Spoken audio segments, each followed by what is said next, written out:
नमस्कार दोस्तों। आज MPPSC 2019 के संदर्भ में आदरणीय विभोर खंडेलवाल जी के पास हम लोग गए हुए थे। सबसे पहले उनका धन्यवाद करने के लिए कि उन्होंने बहुत मदद की और बहुत सारे जो प्रश्न आप लोगों के मन में उठ रहे थे 2019 की मुख्य परीक्षा को लेकर, उन प्रत्येक प्रश्न का उत्तर हम लेकर वहाँ से आए हैं, जो कि आपको वीडियो में आगे हमारा पूरा इंटरव्यू है और आपके मन में जितने प्रश्न थे उन सभी प्रश्नों के उत्तर जो हैं वो उस इंटरव्यू में दिया गया है।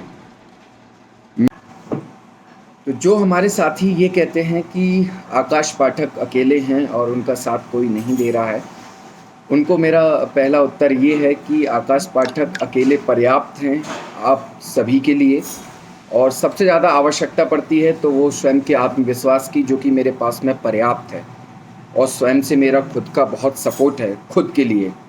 दूसरी बात रही लोगों के सपोर्ट की, तो मुझे आपको प्रूव करने की आवश्यकता नहीं है। ये मेरे पास में सभी लोगों का सपोर्ट है, चाहे वो मॉरल सपोर्ट हो या अन्य किसी भी प्रकार का सपोर्ट हो, सब कुछ पर्याप्त है और हम सब मिलकर ही कदम से कदम मिलाकर ही इस अभियान में आगे बढ़ रहे हैं। आप लोगों के लिए तो मैं सिर्फ एक लाइन बोलना चाहूँगा कि मुझे शेरों की उस सेना से डर नहीं लगता है जिसका नेतृत्व एक भेड़िया कर रहा हो।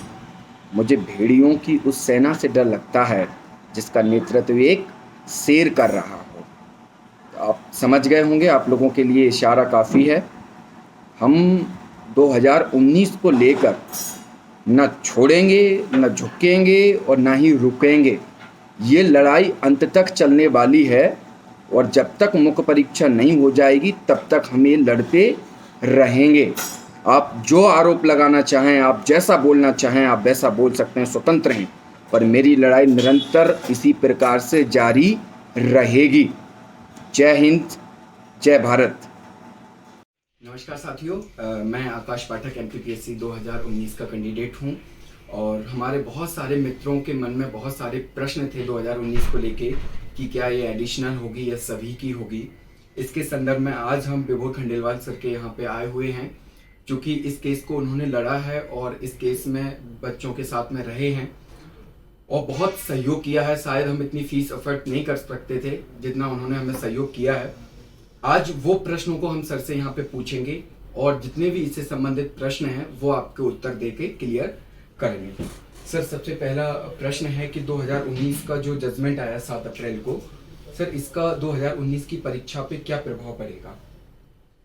कोर्ट ने ये क्लियर कर दिया है कि जो जजमेंट है उसमें ये स्पष्ट है कि 2018 के नियमों से एग्जाम कंडक्ट होगी। 2020 के रूल्स को अनकॉन्स्टिट्यूशनल अल्ट्रा वायरस डिक्लेयर कर दिया है। तो अब 20 से जो ये एग्जाम के रिजल्ट इवैल्यूएट किए थे इन्होंने, वो अब समाप्त हो जाएंगे। 2018 से इनको फिर से प्री के रिजल्ट रिवाइज करने पड़ेंगे। जी सर, सेकंड प्रश्न ये उठ रहा है कि जो जजमेंट आया है, जजमेंट में कोर्ट ने ये कहा है कि 2015 के रूल्स के अकॉर्डिंग आप पूरे एग्जाम को कंडक्ट एंड कंप्लीट कराइए, लेकिन उसमें कहीं ऐसा मेंशन नहीं किया गया है कि मेंस दोबारा सभी की हो। क्योंकि कई इंटरव्यू वाले कैंडिडेट्स भी हैं या अदर कैंडिडेट्स हैं, वो ये प्रश्न को उठाते हैं कि कहीं पे भी जजमेंट में नहीं लिखा है कि मेंस सभी का होगा। नहीं, ये उनका कंफ्यूजन हो सकता है। जब आपको रूल्स 2015 से एग्जाम के रिजल्ट रिवाइज करने हैं, देखिए पहले कोर्ट ने ये इंटरिम ऑर्डर से क्लियर कर दिया था कि जो भी आदेश, जो भी रिजल्ट डिक्लेयर करेंगे या जो भी परिणाम एग्जाम के होंगे वो हाईकोर्ट के याचिका के आदेश के अधीन होंगे। ये इंटरिम ऑर्डर था। अब कोर्ट ने कह दिया कि आपने जो 20 के रिजल्ट से 20 के नियम लगा के जो रिजल्ट डिक्लेयर किए हैं वो गलत है। इसका इफेक्ट ये होगा कि 2015 से आपको प्री के रिजल्ट रिवाइज करने पड़ेंगे। तो ऑटोमेटिकली जब प्री के रिजल्ट रिवाइज होंगे तो मेंस के जो एलिजिबल कैंडिडेट है वो बदल जाएंगे। सभी बच्चों की मेंस की एग्जाम फिर से लेनी पड़ेगी। अलग अलग मेंस लेने का कोई प्रश्न नहीं होता। ऐसा करेंगे तो आर्टिकल 14 को वायलेट करेंगे। अच्छा सर, इसमें वहाँ पे हाईकोर्ट के जस्टिस ने लिखा हुआ है कि 2019 में जो प्रक्रिया अपनाई गई थी वो पूरी अल्ट्रा वायरस है। सर, अल्ट्रा वायरस का अर्थ जो है सामान्य भाषा में लोगों को क्लियर नहीं हो पा रहा है। अल्ट्रा वायरस का अर्थ होता है असंवैधानिक। कोई भी सरकार जब कोई अधिनियम बनाती है, उसके नियम बनाती है, अगर वो संविधान की मंशा के विपरीत हैं, संवैधानिक नहीं है, संविधान के हिसाब से बने हुए नहीं हैं, या संविधान के किसी प्रावधान को वायोलेट करते हैं या कॉन्ट्राडिक्ट करते हैं तो उन अधिनियम को, उन नियमों को अल्ट्रा वायरस कहा जाता है।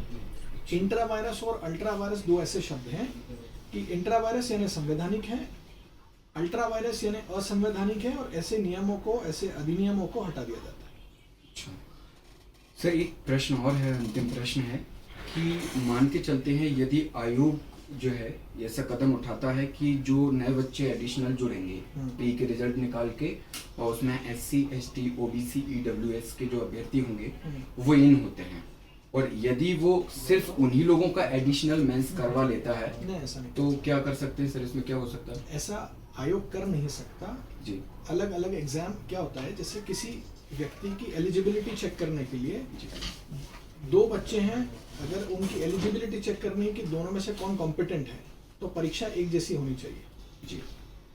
ऐसा नहीं कर सकते कि किसी से आपने इंडिया पूछ लिया और किसी से चेकोस्लोवाकिया पूछ लिया, तो एक ही एग्जाम होगी, सभी की एक जैसी होगी, अलग अलग एग्जाम नहीं होगी। ये जिसका भी कंफ्यूजन है, ये नहीं होना चाहिए, बच्चों में बिल्कुल नहीं होना चाहिए। अलग अलग एग्जाम, एडिशनल एग्जाम जैसी कोई भी चीज़ होगी तो कोर्ट के दरवाजे फिर खुले हमारे लिए। मतलब सर, अगर आयोग ऐसा कोई डिसीजन लेता है, एडिशनल मेंस करवाता है, हो गए ही नहीं, हो ही नहीं सकता, असंवैधानिक है, कराएगा तो कोर्ट जाएंगे, तो हम लोग हाई कोर्ट, सुप्रीम कोर्ट में जा सकते हैं? हाई कोर्ट जा सकते हैं। अच्छा, हाई कोर्ट में जा सकते हैं रिव्यू पिटीशन लगा के? नहीं, फ्रेश रिट पिटीशन लगेगी, फ्रेश कॉज ऑफ एक्शन। अच्छा, तो सर कुल मिला के ये कह सकते हैं कि ये जो एग्जाम है 2019 का, मैं बिल्कुल शॉर्ट में इनको ब्रीफ कर देता हूँ ताकि किसी तरह का कंफ्यूजन नहीं रहे। कोर्ट ने अपने ऑर्डर में ये क्लियर कर दिया है कि रूल्स ऑफ 2020 जो संशोधन आए थे वो असंवैधानिक हैं, गलत हैं। उनके हिसाब से जो जो रिजल्ट डिक्लेयर किए हैं वो फिर से रिवाइज करने पड़ेंगे। 2015 के नियमों से एग्जाम के प्री के रिजल्ट रिवाइज होंगे। सभी बच्चों की मेंस फिर से एक साथ होगी, किसी की एडिशनल अलग से दो एग्जाम नहीं हो सकती, और अगर ऐसा कुछ करेंगे तो कोर्ट जाएंगे, फिर से जाएंगे। Okay.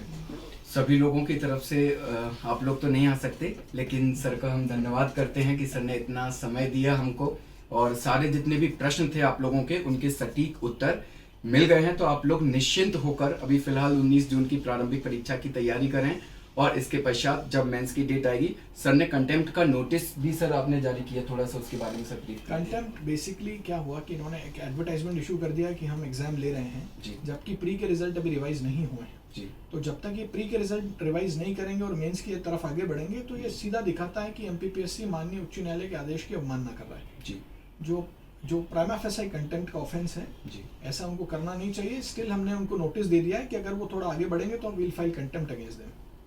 Okay sir, thank you sir, thank you so much.